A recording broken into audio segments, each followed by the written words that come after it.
الشيطان الرجيم بسم الله الرحمن الرحيم رب اشرح لي صدري ويسر لي أمري واحلل عقدة من لساني يفقهوا قولي رب يسر ولا تؤثر ودمم بالخير وبك نستعين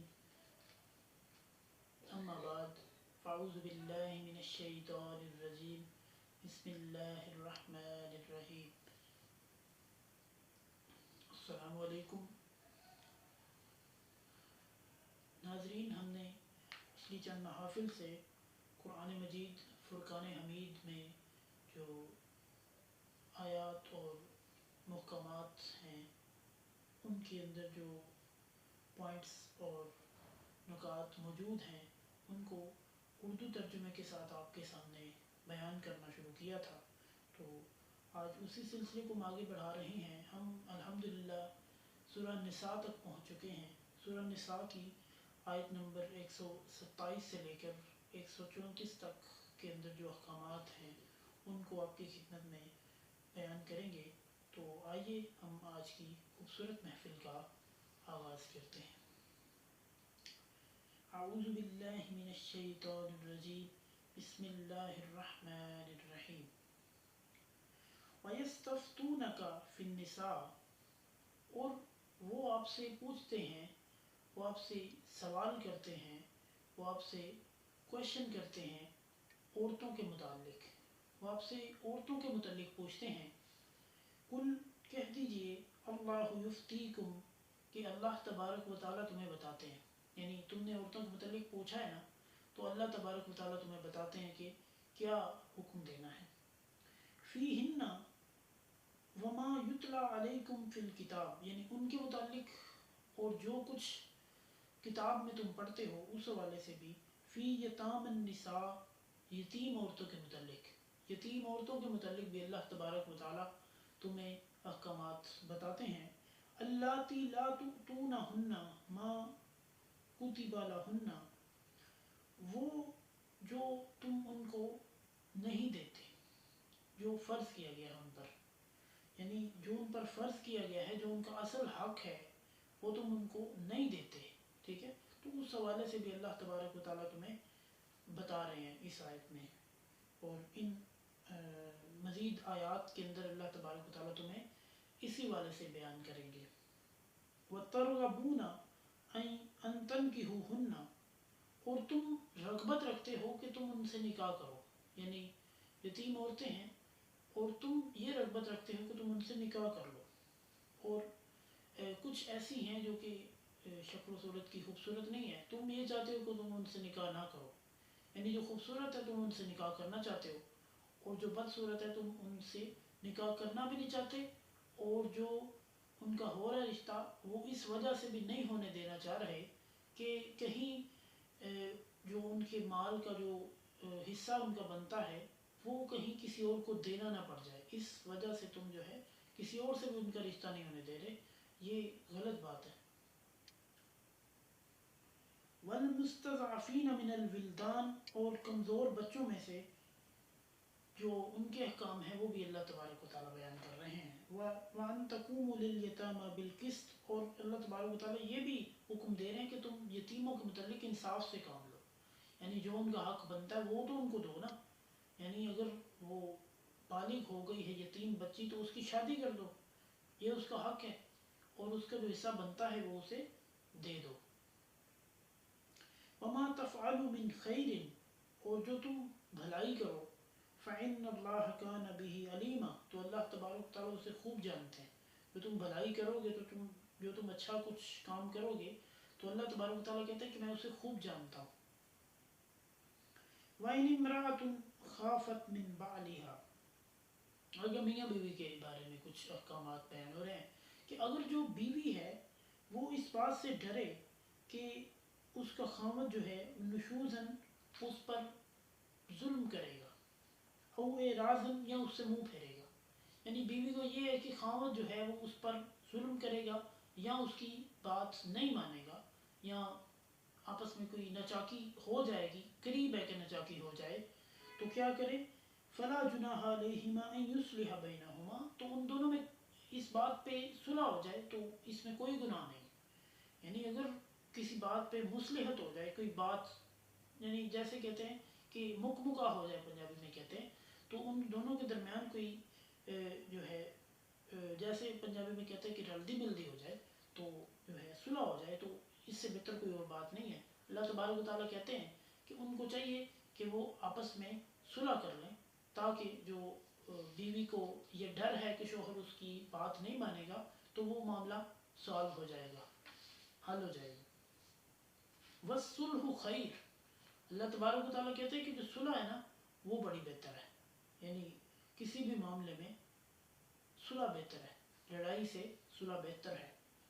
وَأُحْضِرَتِ الْأَنفُسُ الشُّحَّ، یعنی اللہ تبارک و تعالیٰ کہتے ہیں کہ نفس کے اندر لالچ کو بھر دیا گیا ہے، یعنی نفس جو ہے وہ ہر معاملے میں لالچ کرتا ہے، کوئی بھی معاملہ وہ نفس کہتا ہے کہ اگر میرے پاس 10 لاکھ ہے تو میرے پاس 20 لاکھ ہونا چاہیے، یعنی اگر حدیث میں اس حوالے سے بھی آتا ہے کہ اگر ایک بندے کے پاس جو ہے ایک سونے کی وادی ہے تو وہ یہ تمنا کرے گا، اس کا نفس یہ چاہے گا کہ اس کے پاس ایک اور سونے کی وادی ہو، یعنی وہ ایک کے بعد دوسری کی تمنا کرے گا۔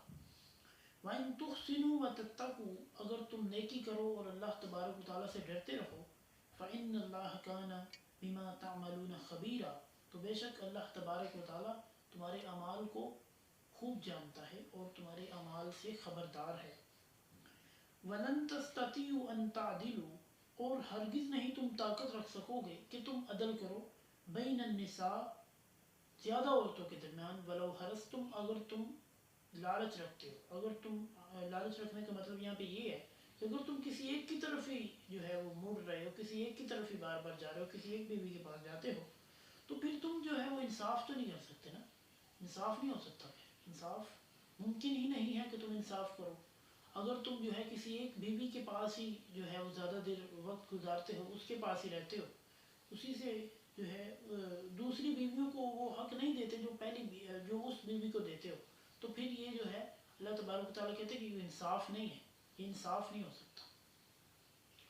فَلَا تَمِيلُوا كُلَّ الْمَيْلِ فَتَذَرُوهَا كَالْمُعَلَّقَةِ، نہ تم جو ہے وہ مائل ہو جاؤ ہر ایک کی طرف، فَتَذَرُوهَا، اور ایک کو چھوڑ دو، كُلَّ الْمَيْلِ کا مطلب ہے کہ مکمل طور پہ جھک جانا، تم جو ہے ایک کے اوپر مکمل طور پہ بچھے ہوئے ہو، ایک سے مکمل طور پہ دل و جان نچھاور کیا ہوا ہے، جبکہ جو ایک بیوی ہے دوسری ہے اسے تم نے ایسے لٹکایا ہوا جیسے کوئی رسی لٹکی ہوتی ہے، جیسے کوئی چیز لٹکی ہوتی ہے، معلق ہے، لٹکی ہوئی ہے، ہوا میں لٹکی ہے، تو تم نے اسے چھوڑ دیا ہوا بالکل، ٹھیک ہے، تو یہ جو طریقہ ہے یہ بالکل نہیں کرنا چاہیے۔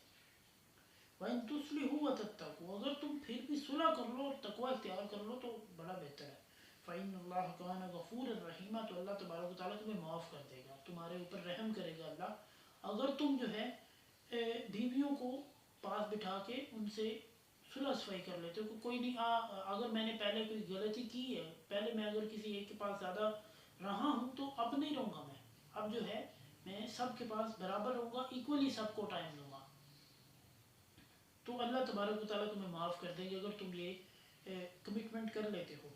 وَإِن يَتَفَرَّقَا يُغْنِ اللَّهُ كُلًّا مِّن سَعَتِهِ، تو اگر وہ دونوں علیحدہ ہو جائیں، یعنی اگر میاں بیوی یہ چاہیں کہ جو ہے اب ہم دونوں نا اکٹھے نہیں رہ سکتے، بہتر یہی ہے کہ ہم علیحدہ ہو جائیں، فَلَا يُغْنِ اللَّهُ، تو اللہ تبارک و تعالیٰ جو ہے وہ بے نیاز کر دے گا، کلن، دونوں کو، کلن کا مطلب یہاں پہ ہر ایک کو ہے، یعنی کہ میاں کو بھی اور بیوی کو بھی، من ساعتی ہی، اپنے فضل سے، اپنی وسعت سے، اپنی رحمت سے اللہ تبارک و تعالیٰ ان دونوں کو غنی کر دے گا، اور وہ دونوں دوسری جگہ شادی کریں گے اور اس سے بہتر معاملات جو ہے وہ رہیں گے ان کے۔ وَقَانَ اللَّهُ وَاسِعًا حَكِيمًا، اور اللہ تعالیٰ خوب وسیع حکمت والا ہے، یعنی اللہ تبارک و تعالیٰ کہتے ہیں کہ اس سے بہتر جو ہے وہ معاملہ اگر تم خود بیٹھو نا تو نہیں کر سکتے، اگر اللہ تبارک و تعالیٰ کہتے ہیں کہ میں نے اس معاملے کو بڑا بہتر طریقے سے سلجھا دیا، میں بڑی حکمت والا ہوں۔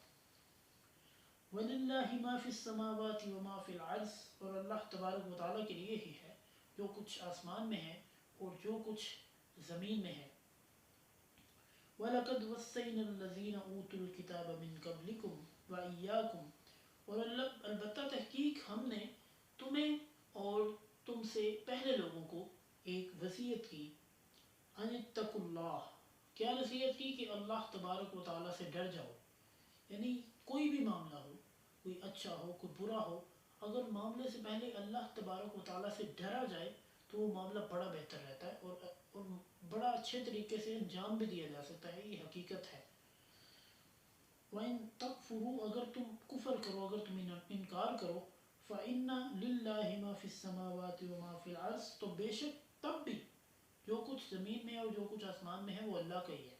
اگر تم شکر کرو تو بھی اللہ تبارک و تعالیٰ کا ہی ہے جو کچھ آسمان میں ہے اور جو کچھ زمین میں ہے، اور اگر تم کفر کرو تو بھی سب کچھ اللہ تبارک و تعالیٰ کا ہی ہے. وَقَانَ اللَّهُ غَنِيًّا حَمِيدًا، اور اللہ تبارک و تعالیٰ ان چیزوں سے بے نیاز ہے اور قابل تعریف ہے. یعنی جو بندہ جو ہے کسی کے انکار کے باوجود بھی اپنے اصل پہ موجود ہے، جو بھی اپنے اصل پہ موجود ہے وہ قابل تعریف ہی ہے نا. تو اللہ تبارک و تعالیٰ کہتے ہیں کہ میں قابل تعریف ہوں اور بے پرواہ ہوں، مجھے ان کی ان حرکتوں سے کوئی فرق نہیں پڑتا. وَلِلَّهِ مَا فِي السَّمَاوَاتِ وَمَا فِي الْأَرْضِ، اور اللہ ہی کے لیے ہے جو کچھ آسمان میں ہے اور جو کچھ زمین میں ہے. وَكَفَى بِاللَّهِ وَكِيلًا، اور اللہ تبارک و تعالیٰ کہتے ہیں کہ میں مددگار اور کارساز کافی ہوں. یعنی اللہ تبارک و تعالیٰ کہتے ہیں کہ جو مجھ سے مدد مانگے اور جو تقوی اختیار کرے، وَإِن تَتَّقُوا وَتُصْلِحُوا، جو تقوی اختیار کرے اور صلح کرے، تو اللہ تبارک و تعالیٰ کہتے ہیں کہ میں اس کے لیے کارساز وکیل جو ہے میں ہی کافی ہوں، اس کی وکالت میں خود ہی کر لوں گا. ان یشاء یذہبکم، اللہ تعالیٰ کہتے ہیں اگر وہ تمہیں لے جائے، کن کو لے جائے؟ ایھا الناس، لوگوں کو. اے لوگوں، اگر اللہ تبارک و تعالیٰ تمہیں یہاں سے لے جائے، ختم کر دے، تمہیں دنیا سے لے جائے، وَيَأْتِي بِآخَرِينَ، اور دوسرے لوگوں کو لے آئے، وَكَانَ اللَّهُ عَلَى ذَلِكَ قَدِيرًا، تو اللہ تعالیٰ کہتا ہے کہ میں اس پہ قادر ہوں. یعنی کوئی بندہ یہ نہیں کہہ سکتا کہ ہم یہاں پہ بڑی لمبی زندگی گزاریں گے. اللہ تعالیٰ کہتے ہیں کہ میں چاہوں تو تمہیں ایک منٹ میں یہاں سے لے جا کے تو نئی دنیا، نئے لوگ پیدا کر سکتا ہوں. تو اللہ تبارک و تعالیٰ کہتا ہے کہ اس پہ میں مکمل قدرت رکھتا ہوں. کوئی بندہ اس کے بارے میں بھول میں نہ رہے کہ میں ایسا نہیں کر سکتا، میں اس پہ مکمل طور پہ قادر ہوں. من کان یرید ثواب الدنیا، جو چاہتا ہے دنیا کا ثواب، دنیا کے اندر جزا چاہتا ہے، فَعِندَ اللَّهِ ثواب الدنیا والآخرہ، تو اللہ کے پاس دنیا کا بھی اور آخرت کا بھی ثواب ہے. اللہ تعالیٰ کہتے ہیں کہ جو بندہ دنیا کا ثواب چاہتا ہے، جو دنیا میں کچھ پانا چاہتا ہے، تو اللہ تعالیٰ کہتے ہیں کہ میں دنیا میں بھی اسے دوں گا اور آخرت میں بھی اس کا جو ہے وہ اس کے مطابق اسے حصہ ضرور ملے گا. وَقَانَ اللَّهُ سَمِيعًا بَصِيرًا، تو اللہ تبارک و تعالیٰ خوب سننے والے، خوب دیکھنے والے ہیں. اللہ تبارک و تعالیٰ اچھے کو بھی برے کو بھی اور تمام قسم کی چیزوں کو غور و فکر سے اور حکمت سے دیکھ رہے ہیں. صدق اللہ العظیم. اگر آپ کو ہماری ویڈیو یہ اچھی لگے، ہماری محفل اچھی لگے، تو اسے آگے شیئر ضرور کیجیے گا. اگلی محفل کے لیے اللہ نگہبان.